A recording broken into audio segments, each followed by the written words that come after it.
It's my real honour today to welcome you to Queensland Heritage on the Map, a day of conversation about heritage tourism, innovative practice and an exploration of opportunities for Queensland. And we're delighted to be joined by an outstanding assembly of presenters, all industry professionals who'll share their knowledge and their expertise throughout the day. We're also very pleased to see you, the colleagues and the contributors from across a broad spectrum of industries who are excited about the prospects of a growing heritage tourism sector in Queensland. Over the course of the day, I'll be inviting your questions, and we really do look forward to your input into the conversation. Now, I'd like to introduce Jane Cowell. Jane is the Regional Access and Public Libraries at State Library of Queensland and representing Jeanette Wright, the State Librarian and CEO. Jane Cowell's been with the State Library of Queensland since 2010 and is the Director of Regional Access and Public Libraries. Prior to this role, Jane was a senior consultant with the AEC Group, working with local governments and state libraries across Australia on strategic planning, library service models and community consultation. Jane has over 25 years public library management experience, including serving as President of the Queensland Public Library Association. Jane is passionate about public libraries as creative spaces that connects communities with technology trends. Please make her welcome, Jane Cowell.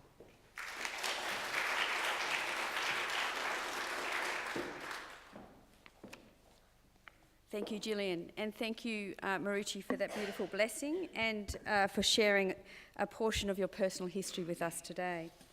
On behalf of Jeanette Wright, our State Librarian and CEO, I welcome you all here today, in person or watching live stream online, to open this discussion on Queensland heritage. I would like to firstly acknowledge the traditional owners of this land, the Turrbal people, and pay respects to their ancestors who came before them. The location of the State Library on Curricle Point was historically a significant meeting, gathering and sharing place for Aboriginal people, and we proudly continue that tradition today. I acknowledge and welcome our distinguished presenters and panellists, ladies and gentlemen. State Library is connected with the conversation about Queensland's heritage tourism in several ways. Firstly, we link with Queensland heritage across the state through a strong network of museums, galleries, local historical societies, libraries and businesses that make up the distributed collection of Queensland memory. We know that there are great stories in these collections and that we are all passionate about sharing them. And what we'll discuss today is how we can leverage and build on this network and reach new audiences in new ways. Secondly, State Library partners with local government to support the delivery of library services in public libraries and Indigenous knowledge centres right across the state. These libraries are well used by Queenslanders and by visitors, with more than 22 million visits per year, and this visitor rate is going up every year. Many of these libraries have their own local studies collections of heritage material, with unique primary source material about Queensland's diverse places, diverse people, communities, and our history. Over the last year, State Library has been working with 7 different organisations on the Playback Oral History Project to digitise and share their collections of oral histories, which do sit and language in audio cassette across the state. This project has sought to build new audiences and new uses for Queensland heritage collections, and the symposium today is an extension of this work.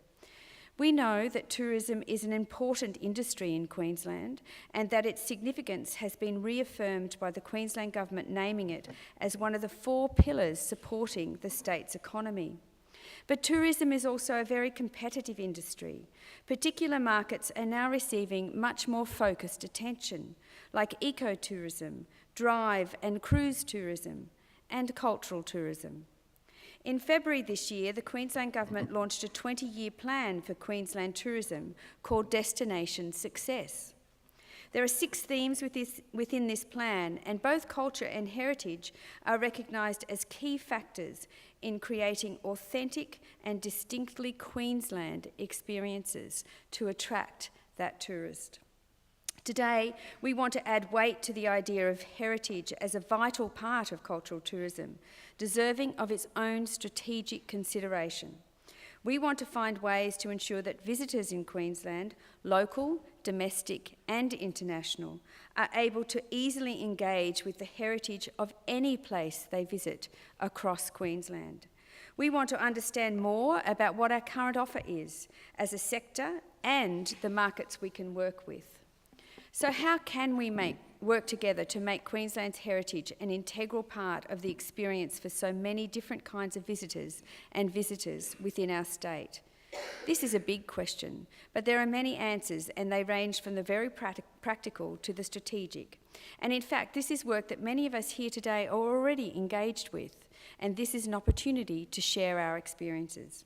We'll talk today about some of the opportunities that exist to develop heritage tourism in Queensland, and we'll also hear some stories of how it's already happening on the ground. Our aim here today is to start a conversation about what's next and about more that we can do together to share the experiences of Queensland's past and present with everyone who visits our state. Thank you.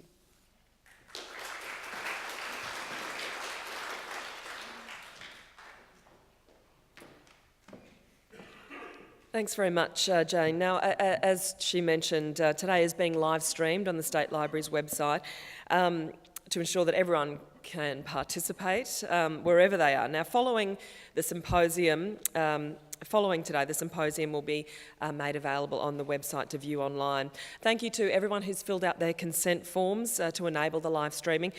If you haven't had a chance to register, please find a staff member so you can do that during the day at some point.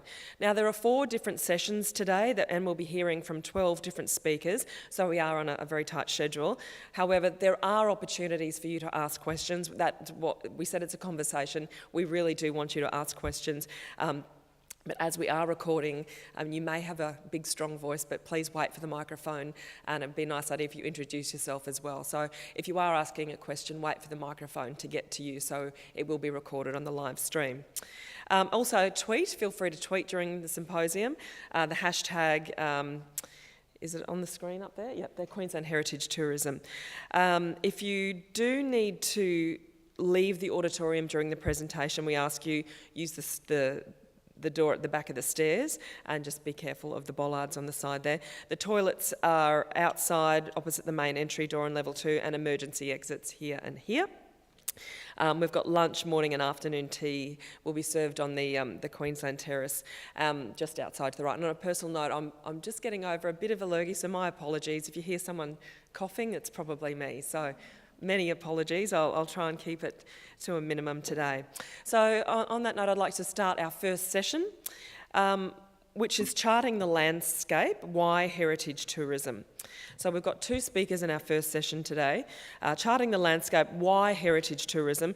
It gives us a snapshot of tourism in Queensland and where the opportunities exist to grow and expand.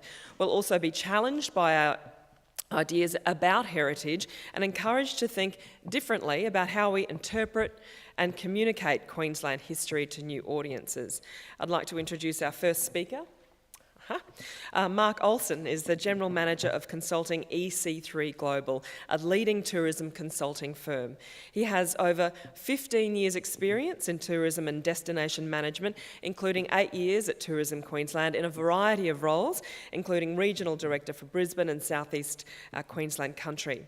Mark's worked extensively with the tourism industry at various levels and has recognised skills and experience in the areas of project facilitation, master planning, project feasibility, strategic planning, policy development, tourism marketing, industry consultation, you're busy, investment facilitation, and project management. Wow. Mark has a degree in tourism from James Cook University with honours focusing on environmental tourism and community engagement. Please make him very welcome, Mark Olsen. Most people hardly read all of those things. Good morning, everybody. How are you feeling? Fantastic. So we're talking about tourism today. Quick show of hands. Who has travelled more than 40 kilometres to be here today? Welcome to all of our visitors. Give you a great big round of applause for making the journey here. As Gillian said, my name's Mark. I run a little business called EC3. We work in about 80 countries around the world with about 1,400 clients, and I've been lucky enough to work with many of you. Let me begin by recognising the Turrbal people. Current and past generations teach us important lessons, and one of those is that connection to country is in all of us, and we need to look for that, find it, and share that. And the conversation today starts from there. I was lucky enough a few years ago to spend 12 months travelling around Australia with my wife. We were in a pop-top combi, travelling around Australia doing 45,000 kilometres in a year. And through that little journey, we learned a couple of really important lessons. The first is that culture and heritage are alive and well right across Australia. But it needs good minds, clever people, to turn nice ideas into stories that stick. And the most important lesson, and the lesson we learn from the Turrbal people, is that stories beat stuff. That stories stick. 97% of what you learn today will unfortunately leave your minds in 48 hours. But the stories that you heard and the stories you hear today will be the ones that stay with you forever. Stories beat stuff. And I challenge you as an industry, as a collective, to find your collective story and start telling it effectively. I challenge you today that competitive industry sectors like nature tourism or ecotourism dominate the space that we talk about in Queensland, and yet you're a bigger, more important sector. That you need to work together to tell that story. You need to find that unifying force and get into the market, talking about why and how time should be spent in appreciating and learning about culture and heritage. I say to you that the time is right to re-engage between culture and heritage. I was lucky enough to be around in 2001 when we started the Queensland Heritage Trails Network, and the tourism, culture and heritage industries worked really closely for 4 or 5 years. And then slowly but surely our relationship dwindled. And now we're back, and it is time to re-engage. You're bigger than nature as a reason for coming to Queensland. Do you know that? If you don't know that, start telling that story to all who will listen. From councillors and mayors, through state and federal representatives, the media and your customers, that they are in one of the most popular activities that there is to do in Queensland. I'll talk to you a little bit about the emergence of a traveller we call the conscious traveller. A customer who cares about the story that underpins the place and the things that they see. Your consumer, the one you already know. But I challenge you to say, do you know enough about them to get them to tell your story for you? Or are you relying on the fact that they're as into it as you are? And finally, I'll challenge you with some new opportunities for the future. You ready to go on a journey? Let's do it. Fantastic. Stories beat stuff. Our learned friends in New Zealand use this as their tagline for their campaigns. Stories beat stuff. People don't want to collect things, they want to collect stories that they can tell other people. Have you ever written down, with the pen you have in your hand, what story you want your customers to leave your place with? Have you ever imagined what they would put on social media if they use social media? Or what story they would tell around the campfire at the dinner table over a cup of tea? Write it down today. In one line, what story do you want your customers to leave with? Not it was good or it was great. Because unfortunately our lives are too busy and too full of picking up the grandkids for the children who both have jobs. Our lives are too busy and full with all of the activities we have to do. In fact, most of us are unfortunate enough to see more than $6 million worth of advertising every day of our lives. If we want our stories to cut through, we have to remember that today, the person you want to come to your place is being told by other 99 other places that they want them to come to them. They're overwhelmed with information. In fact, the average consumer has access to and is pushed about 174 newspapers worth of information a week. What do you think we do with all of that? We ignore it. We have to. Our poor brains would explode if we didn't. Social media is either a great way of talking to your customer or sheer annoyance. But today, more than ever, word of mouth dominates decision making. It is how decisions are made. 5 years ago, that number was 63%. It is increasing, not decreasing. More people make their decisions on the recommendations of others today than they did 5 years ago because of the influence of things like TripAdvisor and social media, allowing the conversation to trickle out further and further. But the story that underpins successful posts is the same that underpin an effective cup of tea years and years ago. You still have to get your story right for it to go out. It still has to be based in head and heart. You have to get them thinking and loving the story at exactly the same time. And if you can't effectively do that, then you will be forgotten like the other 97% of things that they will see and hear today. As Jane said, you have been recognised as a sector, one of the 4 core pillars of the 20-year tourism plan, along with your friends in nature. But have you as an industry and as a partnership clearly articulated what you want to do with that? And if you haven't, then today is also the time to do that. Pick up your phone, ignore me, allow me to speak along for my 23 minutes, and spend your time reading the actions that are in that plan and identifying what you're going to do with them. What does that mean for you? How are you going to leverage them? How are you going to make that work for you? Art for Queenslanders also provides an opportunity for us to do 2 things. Let's package and promote our arts and cultural experiences together to our customer. But also, let's learn the skills of how to be tourism ready. And I'll share a few of those skills with you today. When I talk about a cultural visitor, I'm using the National and International Visitors Survey. It's a survey of about 80,000 Australians and international visitors, and it asks them a range of questions. What activities did you undertake? So the data I'm about to show you, for those of you who are bored of data, now's the time to have a little sleep, have done those things, okay? So they're all bundled up together. And what we learn from that is that cultural tourism, both heritage and culture, is worth more than nature-based tourism is to Queensland today. Start embracing the idea that you are a powerhouse of tourism in Queensland. Heritage is a small component of that. Culture is a very large component. So work with your friends in culture and in events to showcase the value that you both have in repositioning Queensland, not as a nature-based destination, fun in the sun and the beaches, but that the culture and heritage actually drives more visitors and more value.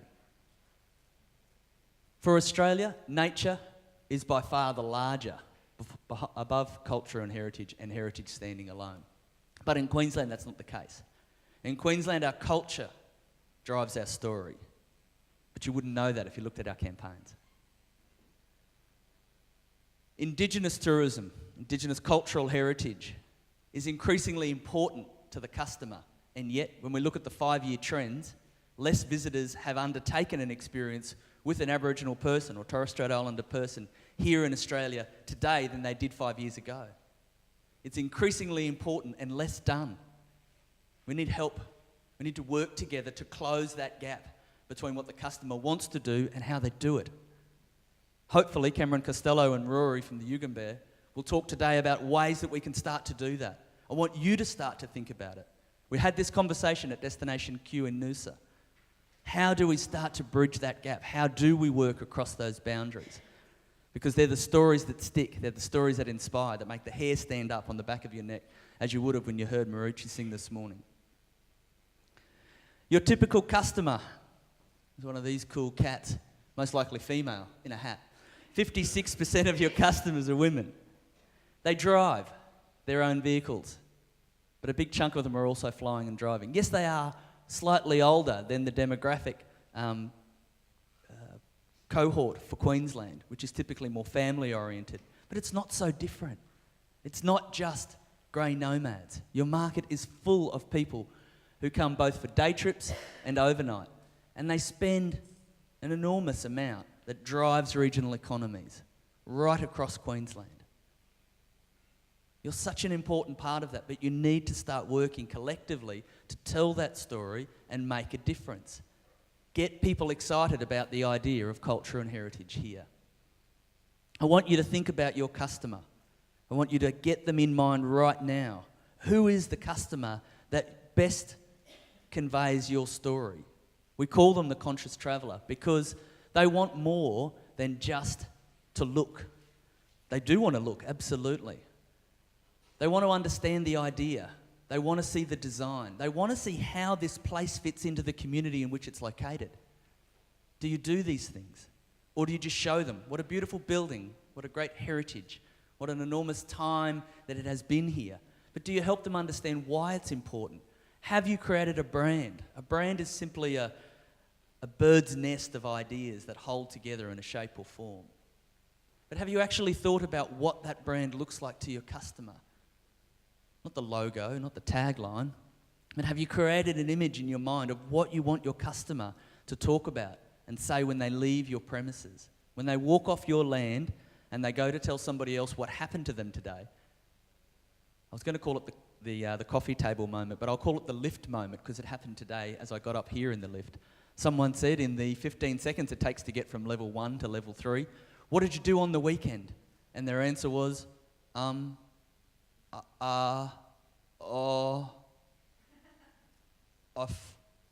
not much. Imagine if they said, I went to this fantastic attraction at the Ipswich Rail Workshops. I was blown away by the great story that they have to tell. The kids loved it, but I thought it was just going to be for the kids, but it wasn't. It changed the way that I think about Queensland and where it came from and where it's going to. The powerhouse of information and knowledge that we're sharing with our children to take in to their lives. Oh, hang on. Sorry, Andrew, that's just a little plug for you. Shouldn't we be inspired? Shouldn't we fill that 15 or 30 seconds with inspirational words? But if you haven't given them those words, what will they say? It was good, it was great, it was fun, they were really nice. Do you talk about the role you play, not just in environmental responsibility, but in corporate and social responsibility? How do you work with your partners in your community to say this is an important place and an important part of our story as a community? Do you make that clear to your customer? Because they care about it. These are the things they care about. And they care about you. They care about your story. Who are you? Why are you here? How many of you have stood behind the counter at an attraction, as I have, and been asked, who are you? How did you come to be here? How did you come to work here? What do you love about being here? Think about those things. Think about what impact you can make into the brand bird's nest that those people carry for this place. And leave them with a little bit more of the brand essence. Tell them more about who you are and what you do. It is about a journey. You've got to find your customers, take them on a journey. Emotionally, spiritually, physically. To take them from one place to another. It's transformational. And they want to be involved. They want to co-create with you. They want to share their part of the story and how that adds to yours. Do you let them do that? Or do you keep their hands in their pockets? They want to see the connections between you and everyone else. They want to make contact with people, real people who live here and the real people involved in that story. And I'll show you how some places are doing that really well, even though those people are long gone. They want to understand the intangible heritage and the tangible. Find creative spaces, get involved, and find the authentic. Woodford is a great example. I got my invitation, and it is an invitation, to Woodford again this year. I don't know how many years I've been going for. But you know what they said to me this year? You love it. We know you do. You're going to come. But here's a second invitation to send to one of your friends. We sent you a second copy of the program because we know you're going to want to invite somebody else to come. Do you invite your customers to invite somebody to come back? Port Arthur. Really embrace the idea of the stories that underpin the intangible heritage, not the physical, but the intangible. Firstly, by creating a night experience, totally transformed the destination. A 14% increase in overnight visitation when this tour started, because people wanted to do the night tour.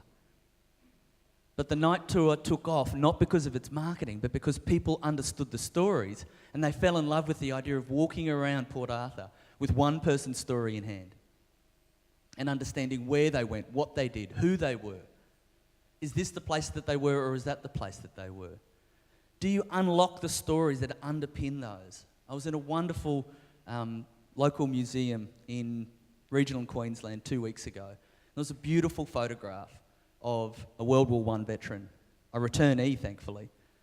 And it said, his country called and he answered. I said, wow, what a great story, who's that? They're like, oh, yeah, that's Jack, the blacksmith from Boggabilla. I'm like, oh, okay, where's his story? They're like, oh, if you go to the Family History Centre, you'll find his story there. I want to hear it now. I'm standing right in front of this beautiful piece that opens the door to a whole family history that underpins the stories and the products that are in all of these little attractions. But they didn't really know who Jack from Boggabilla was, other than he was Jack from Boggabilla. Have you pulled out those little character stories that make your place stand apart and that bring the story together? Garma reaches the conscious traveller, not just for tokenism, but for contribution. One of the key drivers of the event is actually the workshops, not the show. The show is the reward for doing the work. Have you thought about how you might engage your customers to be involved in the work, actually helping you to do what needs to be done, rather than just coming to look? Have you thought about new technology and allowing the customer to drive the story? Not the chintzy kiosk, but embracing technology. My 3-year-old was frustrated the other day as I took him onto the local bus to come from my place into town, because the advertising on the bus wall wouldn't move when he swiped it. In his world, that is completely unacceptable, Dad. Which is what he said to me. He's 3. Completely unacceptable, Dad. Because he wants to do this. That's the world he lives in. He doesn't assume there is a difference between what you put on the wall and what he can interact with. If you want him and his friends who are coming on school trips into the future to get your stories, you need to allow them to be in control. Not too much control, keep them in some control, don't send them home crazy. Tony from Kookaburra Tours gets the idea that people are interested in Indigenous cultural heritage, they want Indigenous stories, but they need it to be packaged around nature. It doesn't undermine the value of the story, it puts it in a context. But let's remember that the story still has to be enjoyable. They've got to come with you on the journey so that they can understand the highs and the lows. Do you take them to great places and show them enjoyable things that are worth photographing and then bring the story into it?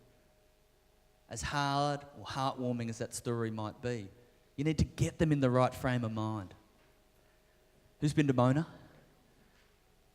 Heartwarming and gut-wrenching all at the same time. 37% increase in visitation to Hobart, and a complete change in the way that touring occurs in Tasmania today because of one man's vision. An interesting vision, an interesting man. $170 million attraction. But nobody goes because of the price tag. They go because it is remarkable.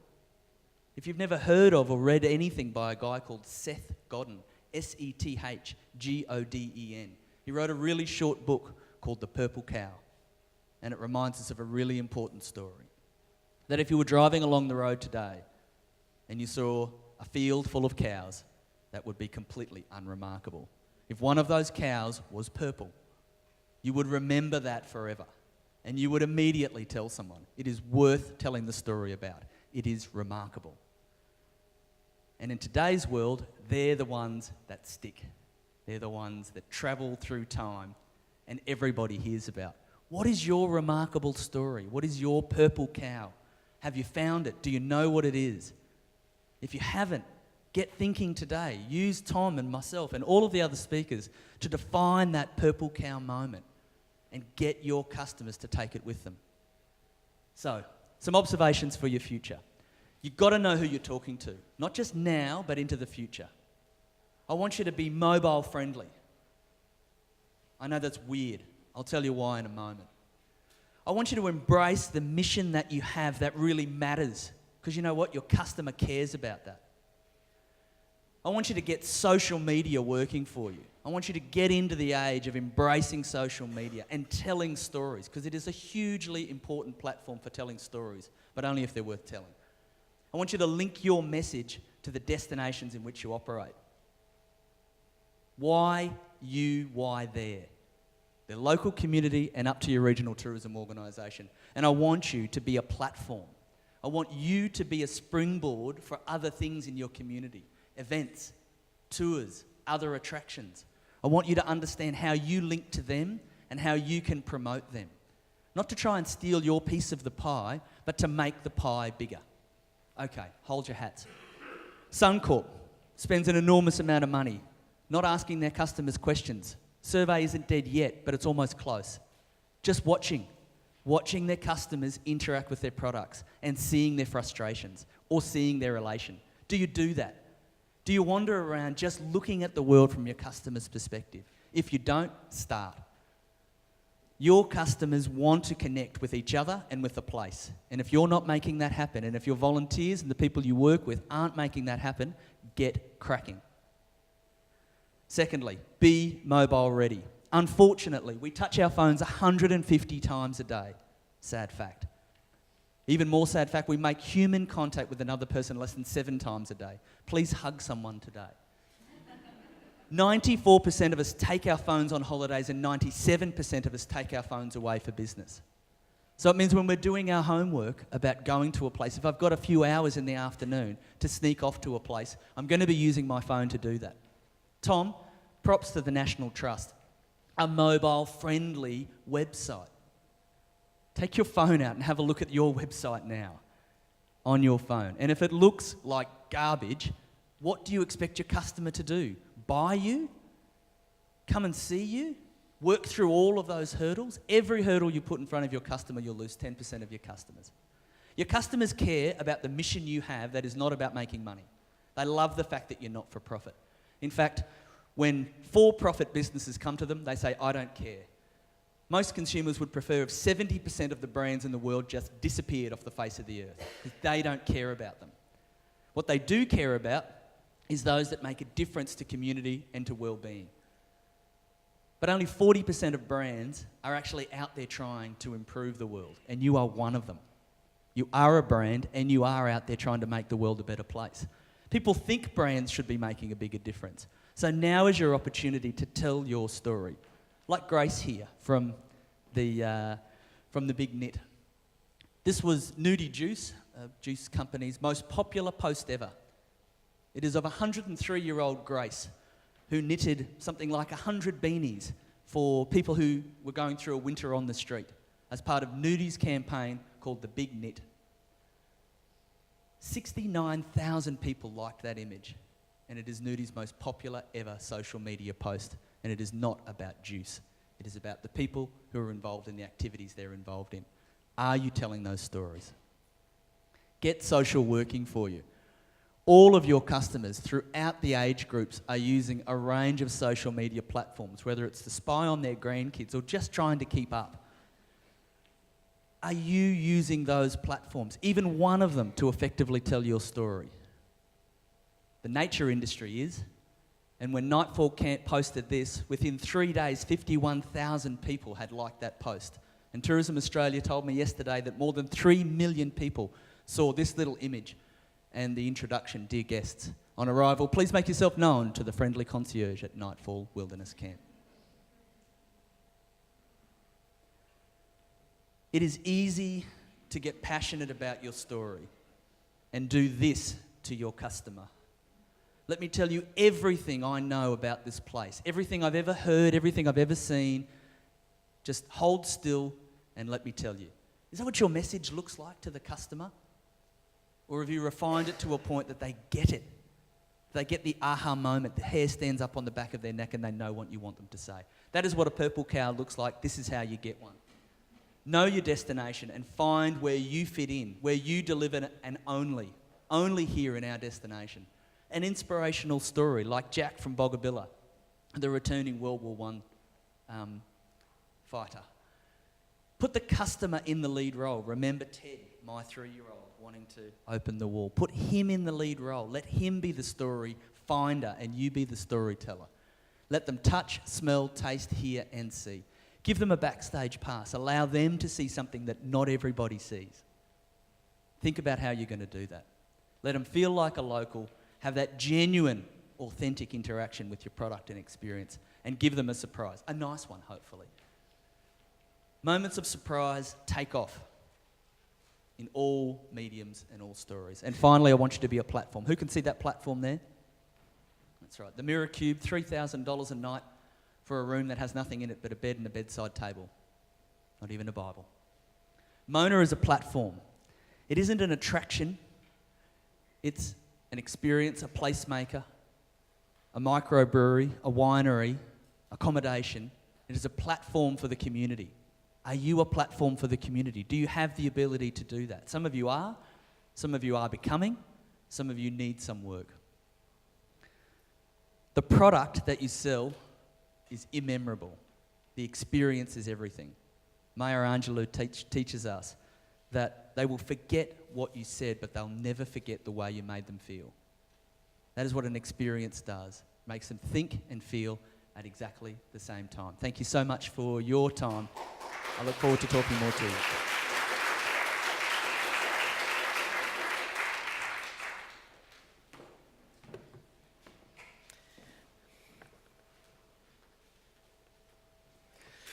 What a great way to start. Very inspirational. Thank you so much, Mark. I'd now like to introduce our next speaker. Tom Perrigo has been CEO of the National Trust of Australia and WA, an organisation with a responsibility for over $100 million in state heritage assets since 1990. Tom has extensive experience in heritage conservation, interpretation and management within the community, government and private sectors. He has a particular passion for heritage to be seen as holistic, natural, Aboriginal and historic, and has led the National Trust in WA in a number of projects that brings all these elements together. He's very committed to working with Aboriginal people and has developed the first reconciliation action plan for the National Trust movement in Australia. Tom has tertiary degrees in science and education and is a fellow of both AICD and AIM. Please make him very welcome, Tom Perrigo.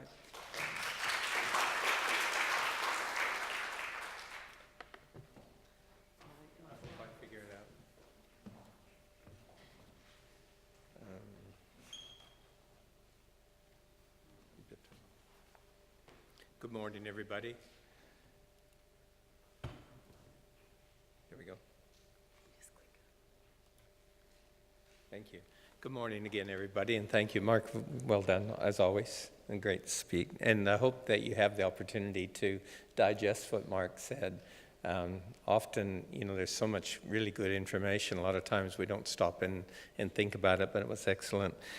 Secondly, may I acknowledge the traditional custodians of land, the Turrbal people, and pay my respects to elders past and present.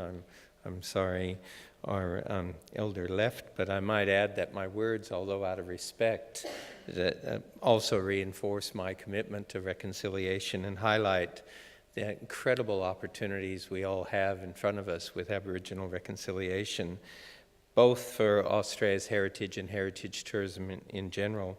We certainly in the West have embraced this, and we have actually 6 Aboriginal foundations doing everything from identifying and managing rock art to capturing threatened languages in the deserts.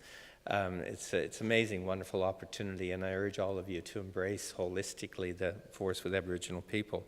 Secondly, may I thank the State Library of Queensland for paying the cost for me to get here. I'm not charging anything, and I hope, there's an old saying, you get what you pay for, and I hope your investment is worthwhile. But it's, we have a lot in common in the West, and I guess it's a wonderful opportunity for someone like myself to interact with you, and I trust that I will learn more from this than probably I will give with you. The symposium was an opportunity for a broad range of interest groups to discuss strategies and share practical examples promoting heritage and heritage tourism to communities and tourism and visitors. And I think the key phrase there was to discuss strategies and share practical examples.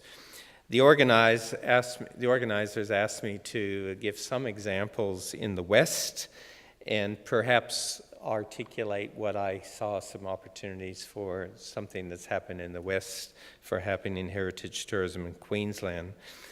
I realize that strategies, examples, and opportunities are all of equally benefit, but I have my doubts whether there's a fast and comprehensive formula that one size fits all. It doesn't. I suggest you know your product better and its potential better than outsiders. And I certainly don't want to be the type of person that comes into a land and takes all your money and tells you what you already know. How many times have we seen that with consultants? But sadly, what I have learned over the years is that hope is not a method. And whilst I can attribute that phrase to actually somebody else, that when I first did a leadership conference in museums years and years ago, that was a very phrase that stuck in my mind, and it's a valuable lesson. Hope is not a method. I wish it was. And I wish it was, you go to sleep at night thinking, well, I've got lots of hope, wake up in the morning and it happens, but it doesn't. I thought I would today highlight 3 examples of some projects in the West, or programs in the West that we've looked at, and also talk very briefly about the way we manage properties. We have a formula that the organizers have perhaps suggested that I introduce. And lastly, time permitting, talk about one of our biggest projects, and a project that I'm heavily involved with in the CBD. The first project that I want to talk about is a project working with the Swan and Canning River system in Western Australia. And as I walked around your river this morning, I thought, wow, what an amazing opportunity. People have underestimated the values of rivers and the value of river systems. And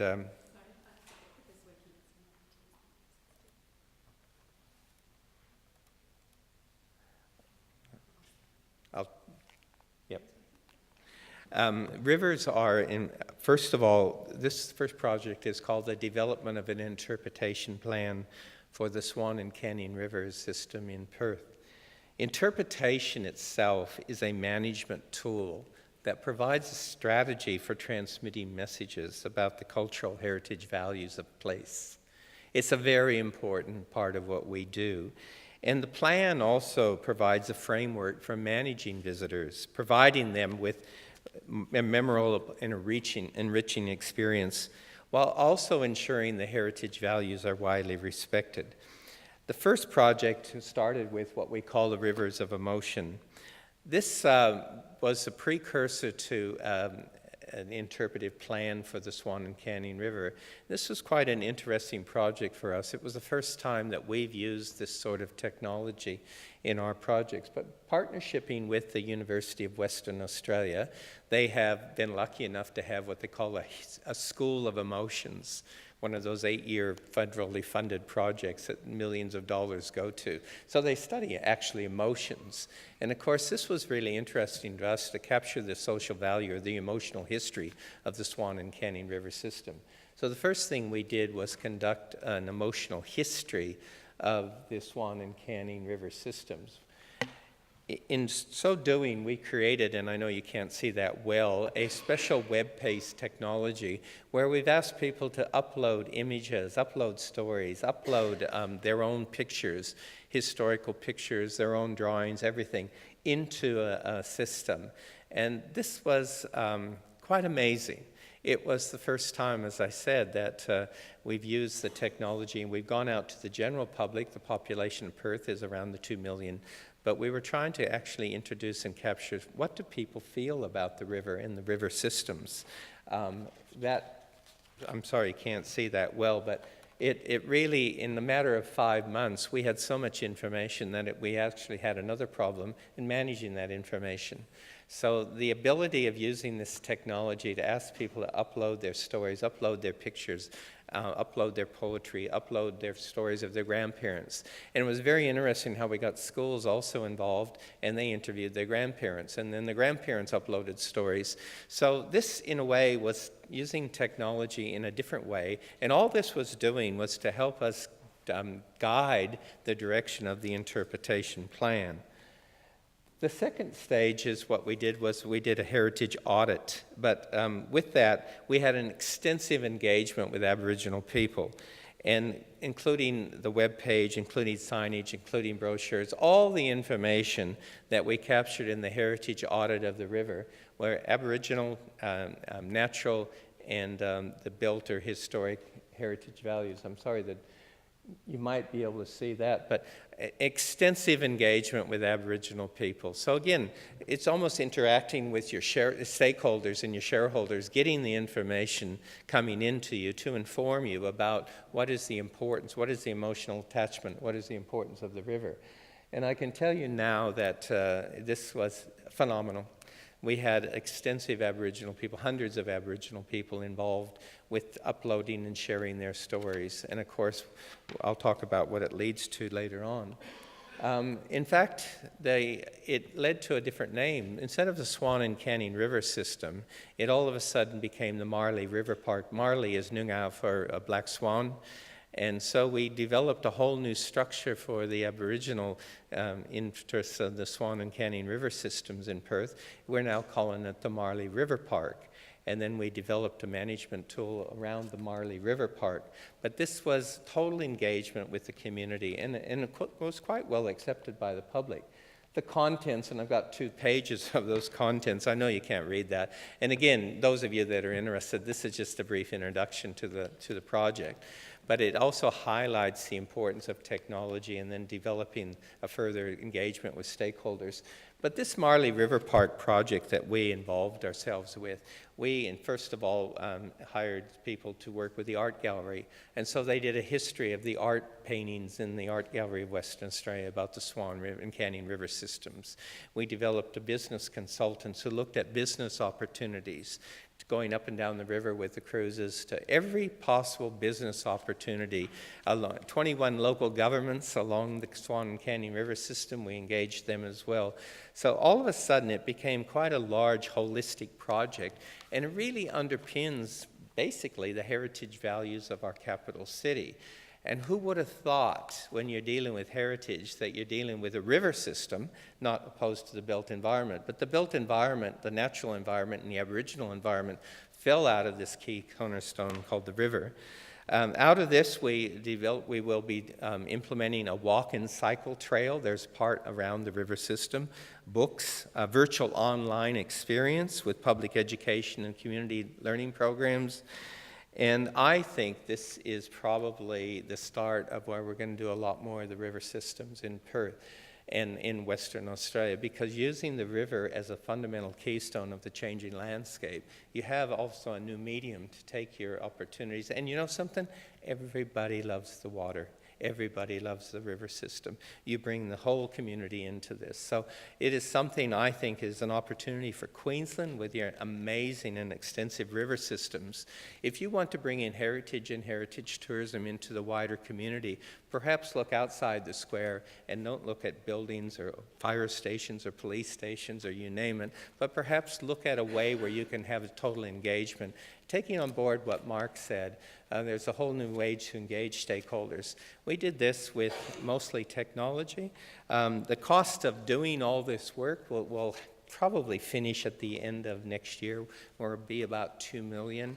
And interestingly, that's my job, and we've already secured that from the corporate sector.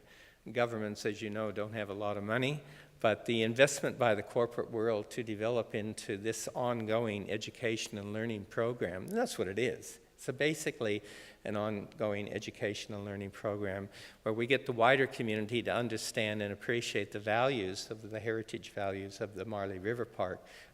Brings in wellness, brings in education, brings in hope. So it's an opportunity again that I say Queensland with all your river systems. Again, I can go through, you can spend a whole workshop on the Swan and Canning River system. That's not the intent. The second project that I wanted to quickly introduce is a little bit traditional built heritage place called the Curtin Family Home. This was the former Prime Minister's residence in Cottesloe in Western Australia. The Prime Minister was John Curtin from 1941 to 1945. I'm sorry, I'm missing a slide there. I should have shown. One of the projects we had here, we got the government, foolishly in my opinion, spent a lot of money to buy the family home. The family occupied the home, Elsie Curtin, until the 1970s, where she passed away, and the Curtin family basically had everything inside it. And the government bought the entire place, which was good. And then, when I say foolishly, they foolishly vested it in Curtin University in Western Australia and the National Trust. They did that without any management plan, any business plan. They said, here you go, we bought the family home, and the rest is over to you. Now, interestingly, the Curtin family home, it's in a suburb surrounded by houses, with people living in those houses, elderly neighbors. What do you do with a place like this? Yes, it was incredibly important. Elsie Curtin was probably more important in many ways than John Curtin. She was a stalwart of the Labour Party, and any time people came to Western Australia, they actually met in her house. But to make it sustainable, how do you make a heritage place sustainable? Well, we couldn't actually open it up as a museum. Well, we could have, but it would have lost a fortune. To have a house in the suburbs to maintain, you're looking at $30,000 to $40,000 a year minimum in terms of maintaining the relevance, interpretation. So how do you keep it, how do you make it work? We couldn't have, there was no parking, there was no areas for buses. Those of you that have traveled overseas and seen these special places, I remember going to Paul McCartney House when, you have to park around the corner, you go in with small numbers, you'd have an experience and you walk out. Well, we looked at that and said, well, how do you make this place sustainable? So what we did is we actually rent it out. So 9 months a year, you can actually live in the Curtin family home in short stay accommodation. And I can tell you the experiences that we've had, a number of people. Michelle Grattan recently came over here and did a workshop for us, and she had to write a presentation, and she was telling me, to have the night actually in the Curtin family home and to talk about the Prime Minister and actually living in the home was an amazing experience for her. So it's 9 months out of the year, we rent it out at short stay accommodation. 3 months of the year, we turn it into an artist in residence program with a theme promoting the values of the Curtin family. And we now have, the place is sustainable. It's open to the public only in July, when the Artist in Residence program actually opens for the month of July. June, they prepare. August, they clean up. And the rest of the year, people stay in short stay accommodation. I don't know, it's $190 a night, 7-night minimum. And we don't seem to have any shortage of people wanting to stay there. It's pretty basic, a 2-bedroom place in the suburb, but it does work. And again, highlighting the experience, highlighting the sustainability, and highlighting the public educational value. We have developed from that a virtual walk trail. By the way, all our properties where we have virtual experiences on the web that you'll actually be able to go into the front door and go through the collection. I'm very happy again to connect people to that. The third project is one that's ongoing, and you want your challenges in life. This was one of mine, and I think I'm not quite there yet. It's certainly not sustainable, but in the late 1890s, 1900, there's a gentleman called C.Y. O'Connor, a famous engineer in Western Australia, that developed a pipeline that goes 540 kilometers long from Mundaring outside of the hills in Perth all the way to the goldfields. This is now on the National Heritage List, but basically it's a number of abandoned pump stations. The pipeline itself is still used as water, but it's more serviced by modern pump stations. But to keep this whole thing in place, well, the National Trust stepped in because what they were going to do is just basically let it go. So we stepped in. So how do you make a 540-kilometer pipeline with abandoned pumping stations viable? Well, the first thing we did is we had to go out and get money. Same thing as O'Connor did when he had to build it. To date, we've managed to raise about $15 million. I still have another 6 or 7 to go. But basically what we've got is buildings, big, huge pump stations. You see that number 1 pump station outside, completely restored. I mean, you spend $1 million just to get the brickwork stabilized. It's not an easy project, but it's a most amazing pump station. You develop walk trails, but also we now got a drive trail, and eventually we'll have radio stations and apps, etc. So as you go, this is a major highway, by the way, along the way from Perth to the east. And so we now have what we call the Golden Pipeline Heritage Trail, apps, web pages, pump stations, and now we're slowly developing into cafes and other places to stop. Those of you that have made the trip by the way, from, there's not a lot of crust, if you know, even when you get to West Australia. You get to Kalgoorlie, and then you have a 9-hour drive to Perth, and there's not a lot in between. So our job is to stop people along the way. One overnight stop with a number of people make the place sustainable. Unfortunately, people like to drive fast, and you just drive 8 hours, 9 hours to get to Perth. So that, again, is a project. But all of these are just examples of what could happen anywhere in Queensland. And all three of these examples talk about partnerships, the ability to work together for outcomes. It is incredibly important. Nobody can do it on their own. You have to develop sustainable partnerships. Now, all of these are about projects, about problem solving, identifying and looking at opportunities to solve problems. And time does prevent me from going into any great detail about any of these, but I thought in the remaining time I'll focus a little bit on a process of how we manage heritage places and then talk about one of our big projects at the moment. When we manage heritage places, we have a 3-tiered program, and it's called the Venn diagram. Like anything, it's simple. We have a conservation plan, an interpretation, and a business plan. All three of these are essential components of management. All three of those you must have if you're going to have sustainable heritage development.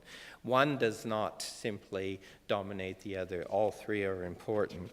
The first, the area in the middle represents where the ideal state is, and this is what we try to do. First of all, with the conservation plan, very simply, there is a formula out there. Called the Conservation Plan by James Kerr. It's a document, the late James Kerr just passed away recently. That document's widely published, and it has a very clear stage about how to conserve places. Any place, not just with the built environment either. By the way, this formula developed, I've used it over 20 years, it's outstanding. If you follow it, you cannot go wrong. It's a very simple process. Again, it's underpinned by what we call the Burra Charter, which is a Bible for heritage conservation. All of you, or most of you, are aware of that. Those together will highlight the conservation of heritage values. Kerr's plan, underpinned by the Burra Charter, gives you a very clear formula. In interpretation, this is probably the most important side when promoting tourism and promoting heritage tourism and culture. Too often we short-staff ourselves on interpretation. In the West, we've written 2 programs, 2 booklets actually. They're freely downloadable from our webpage. One on the right is Sharing Our Stories, Working with Museums Australia. Very quickly, European Guidelines for Interpretation of Place. And then a few years ago, we did We're Dreaming Country, Guidelines for Aboriginal Interpretation of Place. Again, a cookbook, but it works. So we've already underpinned those, both conservation plan and interpretation plans. Business plans, look, guys, they're, I don't know. Business plans sometimes aren't worth the paper they're written on, but we have to do them.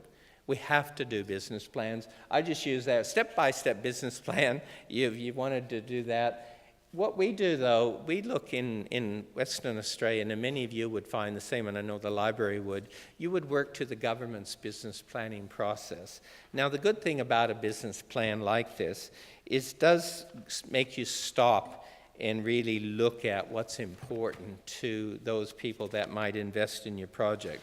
Even though business plans themselves sometimes, again, aren't worth the paper they're written on, it does make you stop and look at the project and the risk involved with taking on the projects. And then obviously you're better prepared as change happens. So that is something that I use a lot. And in particular, and we were just talking with Jane before this meeting, the social impact analysis. One of the things we do very poorly in the heritage industry, and I think probably in the tourism industry as well, is we do not do enough research on the values that we're creating into the social value. We can easily highlight and connect some of the economic values of what we do, and we're doing that more and more now. Number of jobs created, the number of secondary jobs created in the construction industry or the trades industry, et cetera. But what we don't do well enough is to capture the social significance and the social values of what we do. And that is probably our biggest weakness. And the library here does it really well. It's, again, listening to Jane afterwards, the social economic impact of the library. Just think when you're doing your projects, think about capturing the data. So in our briefs now that we do, either work within ourselves or work with our consultants, we actually include in our brief capturing data, the number of jobs created, the number of information. Include that in your brief, and that goes a long way. In the time remaining, I'll just talk about one of our biggest projects now, and it's a project that's very dear to my heart and very exciting, and this is something that I've just been over to. First of all, the name you'll see in the bottom, the Cultural Heritage Agency. That's the Dutch. Recently, the Dutch, working with the Dutch government, they were foolish enough to give me a fellowship to go over there in Rotterdam for a month, and thank God they gave me enough money to take 2 competent staff with me. So I took 2 of my conservation architects. We worked for a month in Rotterdam, and it's something about how to solve problems, which I'm very big on anyway, and I've actually done some work. But what we've got now in Western Australia is the most amazing project, but it's no different from what you have. It's solving a problem. That's all it is. In Perth, we have a Royal Perth Hospital precinct, and Royal Perth Hospital, which is the oldest hospital in the country, is going to be downsized. We just built a new $1 billion, and I know you can't see, but that red line in the precinct there highlights the part, what we call the Heritage Precinct. The Premier actually gave that to the National Trust a few years ago and said, solve the problem. I'm not going to give you any money, but I'll give you 9 buildings. So what we looked at, and I just want to quickly go through it, it won't take long, about 10, 15 minutes, process that we use. First of all, when you're looking for corporate investment or any investment, you have to establish your own credibility. So, you know, everybody's got good ideas, every million good ideas, but establish your credibility and people will work with you. So the first thing we did was we talked about ourselves, a trust for others. All we are is a trust. We're actually not working for ourselves, we're working for others. And as soon as you work for others, you will be surprised how much work comes your way. If you're only working for yourself, if you're only focused inward, you will then be a competitor to those people around you. But when you're working for others, and that's all what a trust does, all of a sudden the work comes to you because people know that you're working with and for them. And that's one of our problems at the moment. We're swamped with work. One of the projects, though, is that this Royal Perth Hospital. So there's a little bit of background about ourselves and the project itself. The challenge and again, any challenge is the same with heritage or heritage tourism. We know that the Royal Perth Hospital precinct will become vacant in the next 3 to 5 years. We know that. We know we're not going to have any money from the government. So we have all these amazing buildings in the CBD. What's the problem? So the first thing, we had to find sustainable future uses. Interestingly, the people don't want to move, so you got a whole group of stakeholders that don't want to move. You've got very high expectations by the Premier, very nice of him, even though he hadn't given us any money, and you've got a huge collection of things. Those of you that know Perth, and many of you would not know, the first thing then you look at, well, what are the advantages? What are the strategic advantages? It's a very historic landscape in the CBD, surrounded by fig trees and very old buildings, great location, close to the river and cycleways. It's in a civic precinct. It's close to a massive Catholic church precinct with a main cathedral, buildings. It's obviously state government, so it's a unique section of Perth that we first, again, so you analyze the causes and effects of the problem.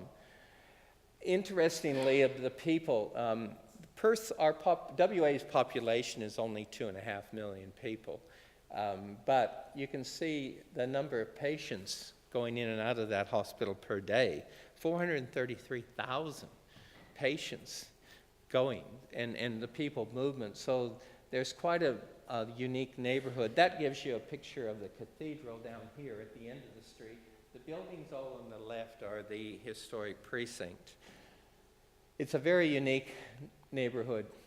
Can't see that, but what we knew we had to do was 4 things, basically. First of all, we had to, what is the vision for this place? Now, remember what I said at the start. We're working for others. So it's not actually our vision. It's not our vision. We have some ideas. We have to then sustainably interpret the place. We have to sustainably conserve the place. We know exactly what to do with conservation and interpretation. So how do you develop a shared vision? Well, the first thing, again, you have to engage volunteers and engage people, research. You have to raise that knowledge and awareness, understanding. So there's a lot of involvement with that. And eventually then you develop 2 programs. You develop a draft vision by all that engagement, and then you develop some modeling exercises where you can monitor and evaluate the outcomes of your scenarios. Again, time is restricting some of the processes, but if you're interested, we can go through this. So the idea was that we had to integrate, and sometimes all of you have the same issues with heritage and heritage tourism. You have to have an integrated vision. You can't just have an isolated heritage place over here and another heritage place over there and some tourism operation over there. You've actually got to integrate it so it's a sustainable economic delivery of outcomes. And what we did, Mark talked about this branding. In Rotterdam, they brought in some artists, and we started to do street branding. And it's very interesting. Those are not my drawings. My 2 architects wouldn't let me do my stick figures. They had to do something special. But you see the bishop on the end, the nurses, the business people, the volunteers. So they started to, by street branding, they brought in artists, and we sat down with artists and we looked at, well, who are the stakeholders? Then this is a chart we use quite often when we're developing stakeholder engagement, and it's something that I highly recommend. You see the 2 axes, great interest and lots of influence. And you divide all your stakeholders, all your interested parties into an initial stakeholder analysis group. Now, these will change over time. So initially, those people with high interest and lots of influence may actually move into another quadrant over time. But it is incredibly important to get this sort of mapping done so you can develop your shared vision. And that's actually what we did. And as we developed it, then we looked at Department of Health, obviously major players still in there to assist with the transition from the precinct. City of Perth planning, the integrated urban planning scenarios, the community uses, Lottery West, how fortunate are we in the West? And I'll talk more about that tomorrow, but on average, lotteries in Western Australia, I don't know, last year they gave me close to $8 million. Some years they give me a couple. My worst year I get $1 million. So how fortunate are we to have a Lottery West program? So again, explore community uses, develop it over a period of time, and we have a strategic process of stakeholder engagement. Find creative uses. One of the things there we're looking at is social housing. These are massive structures in the city. And then in the end, we're looking at, obviously, business opportunities. Now, what we've done then, once we identified the stakeholder analysis, we then got a program where, first of all, over the next 6 months, we've engaged all these stakeholders. Another 6 months later on, knowledge, awareness, interpretation, conservation, and then that's our program. So by the end of 18 months to 2 years, we'll actually have the business plan done, we'll actually have the conservation plan done, and we'll have the interpretation plan done. This is, again, the precinct on the left, health promotion to the river, beautiful museum collections. This big Moreton Bay fig tree downtown Perth was an Aboriginal meeting site, so it's been there a long, long time, 150 some years, in the courtyards and then the whole area. So in the end, we talked about how do we meet and engage with stakeholders. Again, using artists, we meet, reflect, and we create. So we're looking at a vibrant city precinct. And so what this whole program is about heritage and heritage tourism. We've learned over the years that heritage is just not about old buildings. It's, by definition, anything that is valued enough today to leave for future generations. Anything. That anything can be a place, it can be an object, it can be a story, and it can be experience. And it's usually of historic, aesthetic, scientific, or spiritual values. Unfortunately, we have not connected well enough in the West to understand heritage and tourism go together. It is a natural fit. Quality tourism about authenticity is about place and experience. That's what tourism wants, an authentic experience, visiting an authentic place, with Aboriginal people as well as European people. Heritage is all about that as well, and it's about raising the knowledge, awareness, and understanding, which together lead to this commitment that heritage and tourism is a natural connection. Thank you.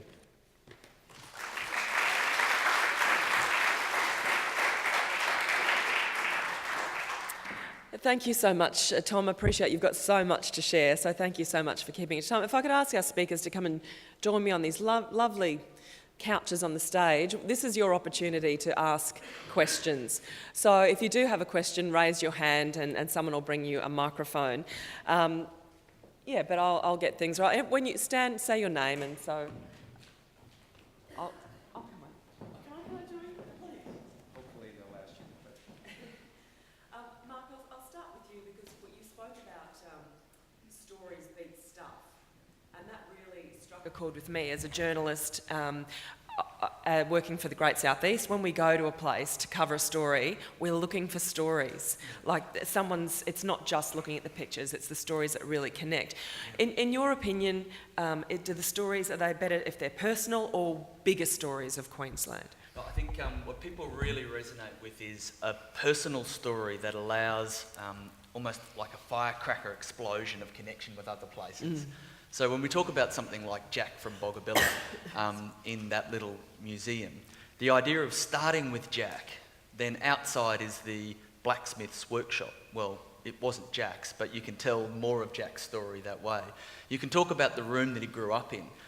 So you can do the contrast between Jack and another character. So the contrast allows people to create a lens of seeing a place. By embracing the idea of that story, they see what is and isn't connected to that person, and the landscape starts to come alive. If you've ever been on country with an Aboriginal elder and you've seen them describe a place and what things mean to them, the hair jumps up on the back of your neck. So it's got to be personal because that's how we relate to each other. But rather than picking a story that has no outgoing tendrils, you need to find a story like you do when you create a media story. You need to be able to create something that sparks out and that brings other people in. That's the idea of the platform, that it's more than just a little point from point A to point B. You've got to help people find those connections and then, like chapters in a book, encourage them to go and find the rest outside.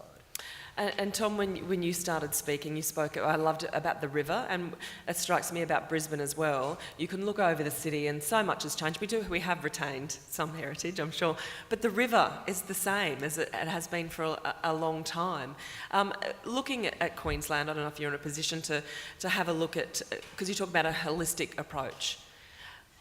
What do you think Queensland can do to follow that holistic approach? Well, as I said, the river system in Queensland is so remarkable that sometimes when you're dealing with heritage, people think of old buildings, and that almost restricts your involvement with a number of decision makers. In particular, those decision makers look at the cost associated with old buildings. But by taking a river system and say, we're actually going to talk about how important the values of this river system are into the landscape, the total engagement of people is just enormous. The problem, the amount of upload and interest is overwhelming. I was saying to Jane earlier, just by having our webpage up for 4 months, we got 14,000 uploads. So it started very slow, by the way, and then all of a sudden people get a feel of it, and they start to upload their stories and their pictures, and all of a sudden you've got to manage that information. So that's one of the things that we've learned, but it's the way it's going to have to be. This is a changing world of what we do. Are there any questions at this point? Yes. John Elliott from Winton in Western Queensland. Question for Tom. Tom, it seems as if you get much of your funding in the commercial and corporate world, and not a lot from government sources. Do you think that's where we've got to look in the future? We in Western Australia are lucky. We get about, I didn't used to, by the way, I had to, we get about a little over 40% of our funding from the state government. But it didn't always used to be that way. I had to win. Yeah, just a couple of points there. One, nobody gives money. That's a fact. Nobody, when governments say, well, why should we give you any money? They're not giving me any money at all. I don't remember the day anybody gives me money. They're investing. And the way that you must do, and that's a whole workshop on a case for investment, everything we do, people want to invest. And they want to invest because you're giving a return on that investment. So the way you put forward your case for investment is to make sure that the community and the corporates feel the need to invest. And they will. The number of, we, for example, run public tax deductible appeals for a community. Last year, about $14 million was raised by people donating to projects, which 100% of that money went to that particular project. So the community does care. Australia's good. We just got to get our case for investment right. But you're right, don't rely on government, but bring government in. And just briefly, the hospital project, Yep. is it related to the government railway workshop project at all, or is it just a... No, unfortunately, the hospital project is, Perth is slowing down in terms of the mining sector, as you know, so the government has already overcommitted a number of building projects. So the hospital is becoming vacant, that part of the hospital. There's 9 buildings, and again, the stories behind those buildings. You can imagine us now, we're starting to capture the stories of the workers. That is remarkable. All those buildings will be vacant within the next 3 and 5 years. I have to have each one of those sustainable within the 3 and 5 year model. Again, there'll be business, there'll be community, and there'll be whatever else opportunity comes my way. Another question? Rory O'Connor, Yugonbear Museum. I'm here with Chris Otter from the Beenleigh Historical Village. Firstly, to Mark and Tom, I'm blown away by your presentations. I just want to say that to you. I've never seen you speak before, but I think I reflect everyone in the room. Thank you. Your energy and your vision is amazing. So thank you for that. My brain's spinning with ideas, but to reflect what the learned John Elliott talked about, private investment is something I'm trying to get my head around. I'm asking you two very learned men, how do we make ourselves sexy to people who have the dollars? And I'm about to meet one of the richest men in Australia in 2 days' time, and I'm going to have that elevator pitch. You have a coffee, a little bit of chit-chat about his wife. He killed a brown snake in the backyard yesterday. Great. I want some money. It's not Clive. Your advice, Harbour, please. is it, Rory? Sorry? You're not meeting with Clive, are you? I couldn't say. Well, I'll kick off by saying what Tom said before is so right. Remember that they're making an investment. No one's going to give you any money for anything. So you've got to inspire the head and the heart at exactly the same time. You've got to create an emotional connection to a really strong idea. Firstly, they want confidence. Any investor wants absolute confidence in you and your organisation. So following the steps that Tom went through before, you could follow that step and get yourself out the other end. Firstly, they need to know, how are you going to manage the money? What are you going to do with it? And how do I start to see a return on my investment? That means you need to understand what they want to get out the other end. If that means profile, then how are you going to profile them? How many people, how many eyeballs are you going to reach with this story by allowing them to associate themselves with it? So what is the return on their investment? It comes down to all the homework you need to do to understand what they want out the other end. And then you need to provide them with all of the answers to the questions that they will most likely ask. And the first question they're going to ask is, but who are you to look after this money for me? And who are you to invest that for me that I couldn't get a better investment elsewhere? So you have to be able to build that case. They'll want some good economics, they'll want some really good emotive storytelling, and they'll want to know that there is some legacy that they will be associated with. Tom? Not a lot I can add to that. I mean, establishing your credibility is one thing, but a couple of things.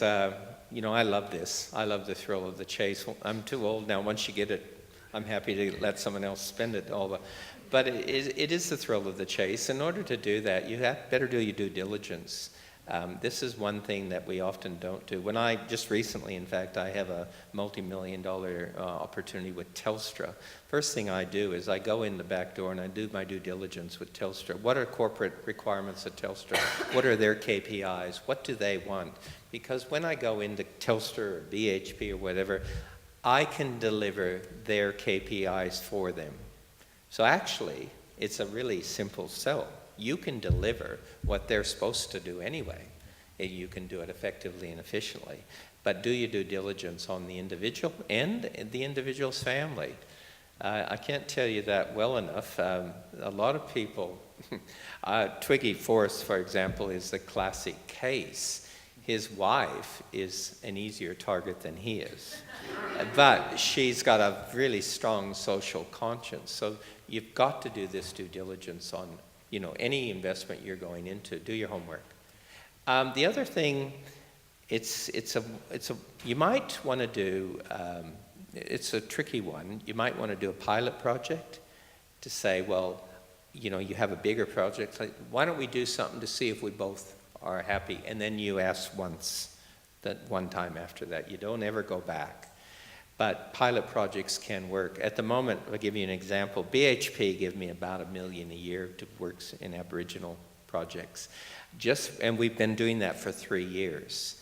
They've just come back and asked us for a 10-year investment program. So they've asked us for a 10-year investment program. You know you're doing something right when they're coming to you to say, we want to have a 10-year partnership with you. And you've got to also carefully go through that process. Sometimes you don't know. Tom, I also speak for everyone in the room when I go, we're very jealous about that money. I think I've got that right. Can I tell you, I could give you a whole day's presentation on how many mistakes one makes along the journey.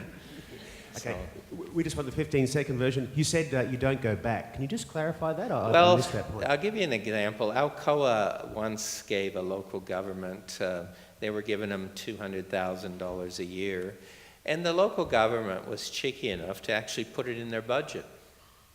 Because every year, the big Alcoa company gave them $200,000 a year.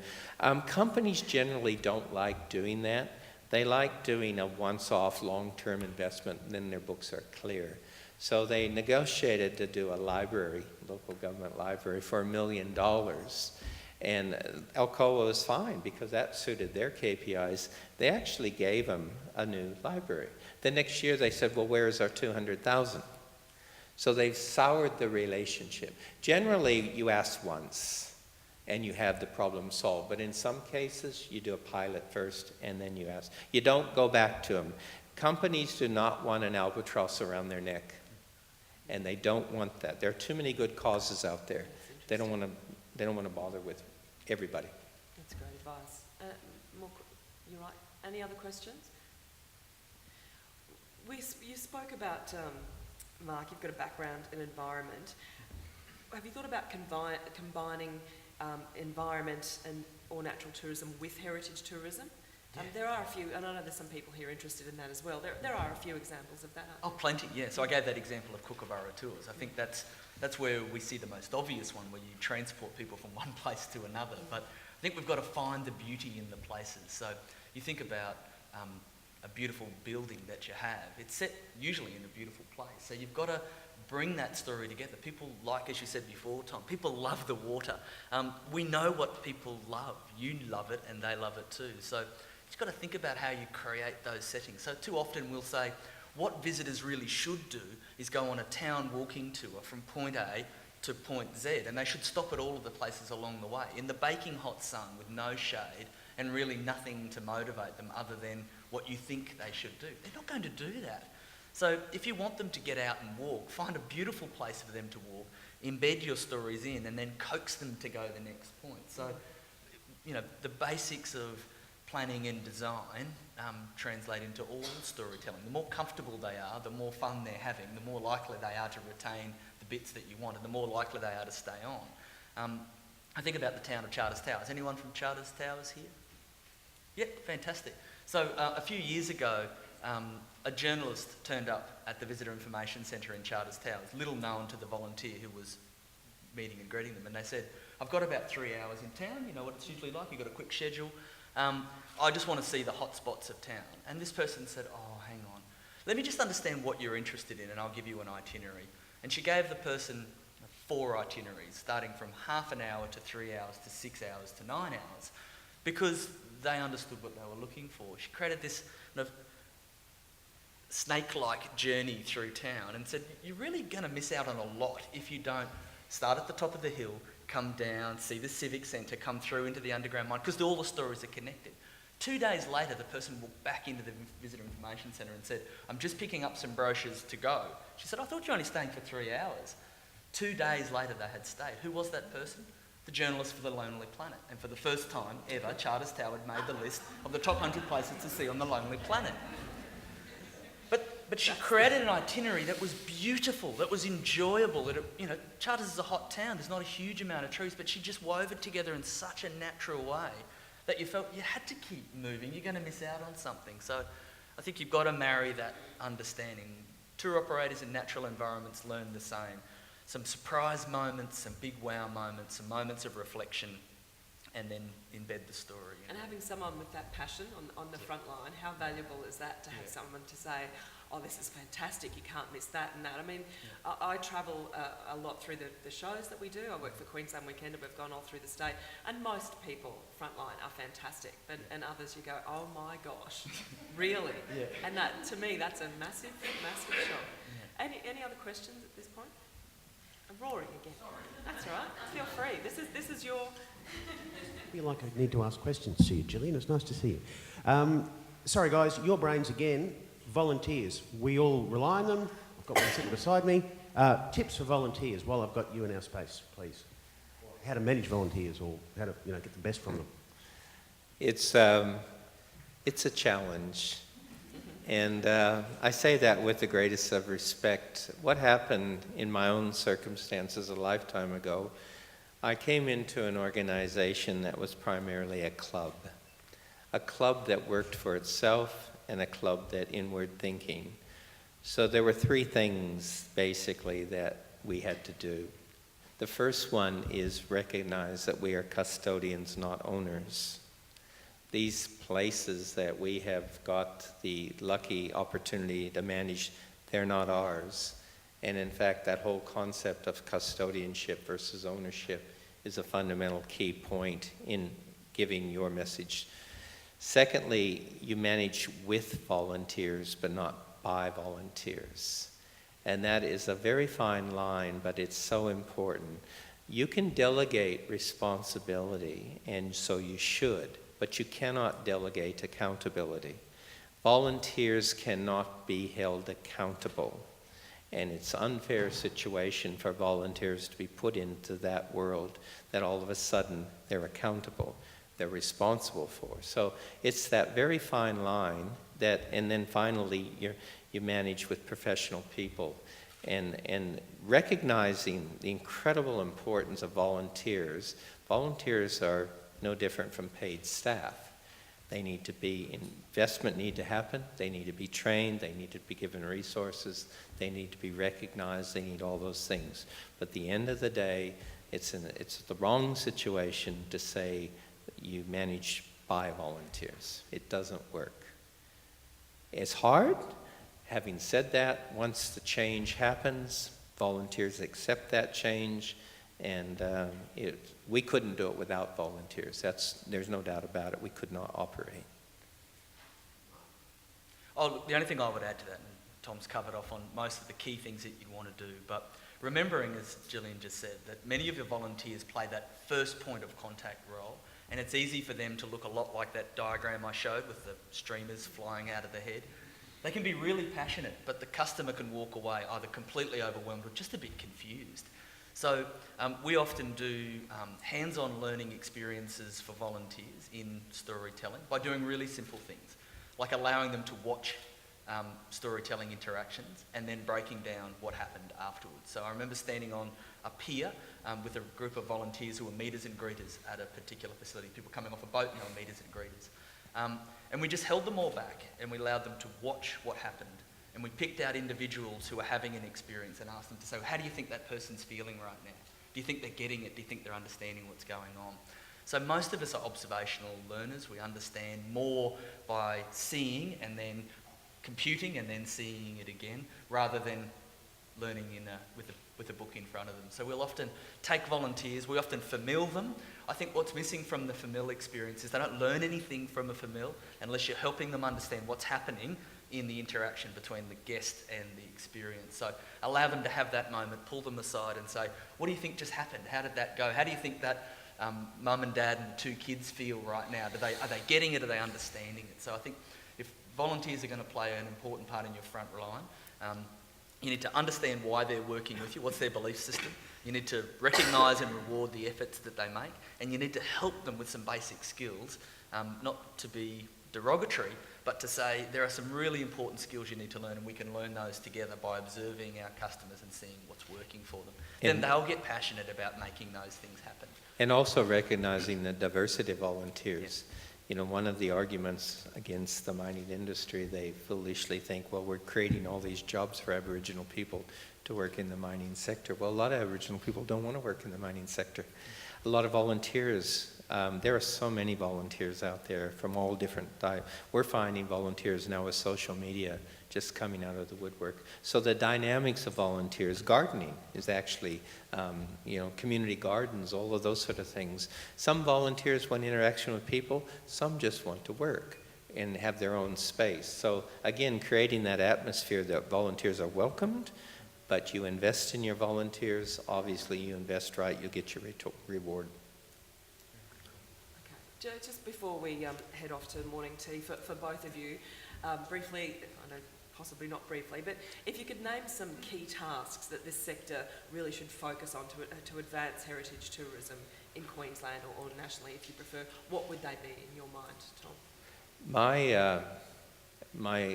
Geez, that's a tough question in the time remaining, but the strongest thing I could say is partnership. Partnership.